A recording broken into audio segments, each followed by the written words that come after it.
ទីហ៊ានថ្មីម្នាក់តែងតែអបតុកតាដេកជារៀងរាល់ថ្ងៃប៉ុន្តែបែរជាត្រូវមេក្រុមដែលល្បាតឃើញទៅវិញទង្វើក្មេងខ្ចីបែបនេះបានធ្វើឲ្យមេក្រុមខឹងយ៉ាងខ្លាំងដូច្នេះគាត់ក៏ស្ទុះទៅឆក់យកតុកតានោះភ្លាមតែម្ដងដោយមិននិយាយស្ដីអ្វីឡើយតែគាត់បែរជាយំសោកសម្លេងយ៉ាងខ្លាំងរហូតធ្វើឲ្យមេក្រុមខឹងហើយបង្គាប់ឲ្យអ្នកទាំងអស់គ្នាភ្ញាក់ពីដំណេកនិងប្រមូលផ្ដុំគ្នាភ្លាមពេលនោះទីហ៊ានថ្មីដែលបង្កបញ្ហានៅតែជំរាបរាប់ចាងស៊ីអូចេញមកយកតុកតាខ្លាឃ្មុំចាស់នេះទៅបោះចោលក្នុងធុងសម្រាមទៅ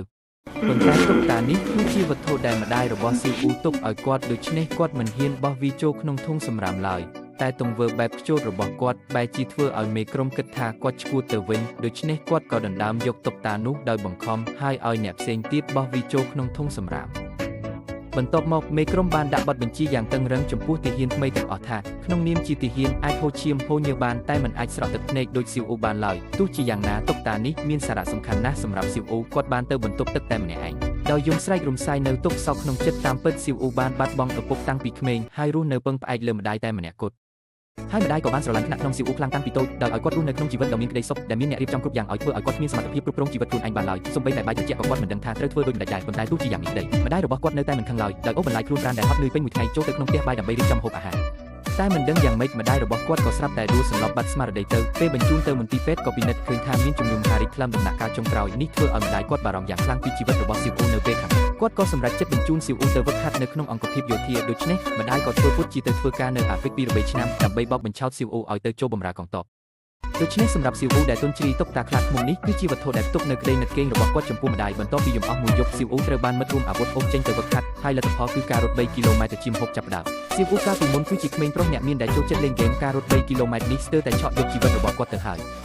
តែមេក្រុមនៅតែទូចង់វឹកហាត់គាត់ឲ្យខ្លាចជាបរិបទខ្លាំងពូកែបែរជាឲ្យគាត់បន្ថែមការវឹកហាត់ដោយធ្វើការរំដៃ50ដងស៊ីអូដែលរងទុក្ខវេទនាខ្លាំងរហូតដល់ចង់រត់ចោលតបតែគាត់ត្រូវតែស្វែងរកតុកតាខ្លាឃ្មុំដែលត្រូវគេបោះចោលជាមុនសិនគាត់បានរើគាស់ធំសម្រាប់ទាំងអស់តែនៅតែរកមិនឃើញតុកតាខ្លាឃ្មុំដែលត្រូវគេបោះចោលនោះឡើយ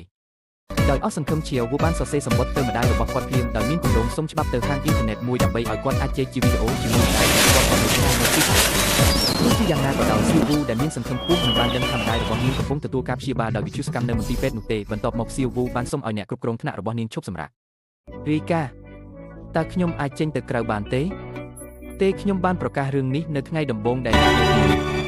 ជាស្ដែងពីហ៊ានថ្មីមិនត្រូវបានអនុញ្ញាតឲ្យចេញទៅក្រៅក្នុងពេលវឹកហាត់ជាមូលដ្ឋានទេទោះជាយ៉ាងណាក៏ដោយពី3ថ្ងៃក្រោយមកពួកគេបានទទួលបេសកកម្មមួយដើម្បីចេញទៅវឹកហាត់ហើយគំនិតដិតមួយបានបង្កើតឡើងនៅក្នុងចិត្តរបស់ជាវូ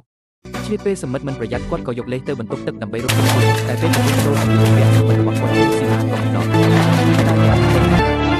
លជាតាមវីដេអូរបស់គាត់ស៊ីឡាអាចណែនាំគាត់ឲ្យត្រឡប់ទៅវិញមុនយ៉ាងណាក៏ដោយចង់មិនដែររបស់គាត់តែចាំតែអ្នកទាំងពីរជុំលូហ្វីបានមកដល់ទាន់ពេលវេលាហើយបានបង្ក្រាបចេញជាវូដោយជោគជ័យដោយគ្មានសង្ឃឹមរត់គេចខ្លួនគាត់ហាក់ដូចជាបាត់បង់ព្រលឹងរបស់គាត់ខ្ញុំពិតជានឹកម៉ាក់ខ្ញុំណាស់សូមឲ្យខ្ញុំបានជួបគាត់ជាលើកចុងក្រោយផងដោយគិតថាគាត់គ្មានឱកាសចាក់ចេញទេលូហ្វីស្រាប់តែចាប់ស៊ីម៉ាចាក់គឺយ៉ាងហើយប្រាប់ស៊ីវូឲ្យរត់ចេញឲ្យលឿនចាំស៊ីវូអញឈួតមែនទេអញកំពុងធ្វើអ្វីរត់ទៅចាំនាំម៉ាក់មកវិញអញទៅតែរួមមានថែមទាំងបានឲ្យលេខកាត់បញ្ចូលទឹកប្រាក់ទៅគាត់ដល់ទីទៀតផងនេះជាលេខកាត់បញ្ចូលទឹកប្រាក់ពីសំណាក់គឺជាថ្ងៃកំណត់របស់ខ្ញុំអញទៅតែរួមស៊ីវូបានទៅដល់ហាងអ៊ីនធឺណិតហាងកាហ្វេយ៉ាងលឿនប៉ុន្តែពេលគាត់បើកកុំព្យូទ័រមនុស្សដែលគាត់ឃើញនោះមិនមែនជាម្ដាយរបស់គាត់ទេប៉ុន្តែជាមិត្តរួមការងាររបស់ម្ដាយគាត់គឺពូឆេនវាបានបង្ហាញថាម្ដាយរបស់គាត់នៅទីនោះមែនប៉ុន្តែគាត់បានប្រាប់ស៊ីវូថាគាត់នៅបរទេសដូច្នេះពូឆេនត្រូវដោះស្រាយរឿងឲ្យគាត់ម៉ាក់របស់អ្នកបាននិយាយថាដរាបណាអ្នកបញ្ចប់ការហ្វឹកហាត់រយៈពេល3ខែគាត់ប្រកាសជានឹងជែកជាវីដេអូជាមួយអ្នកតាមអ៊ីនធឺណិតទោះជាយ៉ាងណាក៏ដោយស៊ីវូដែលជាអ្នកសង្កេតការបានស្គាល់ម្ដាយរបស់គាត់ពីស្រមោលនៅក្នុងវីដេអូតែ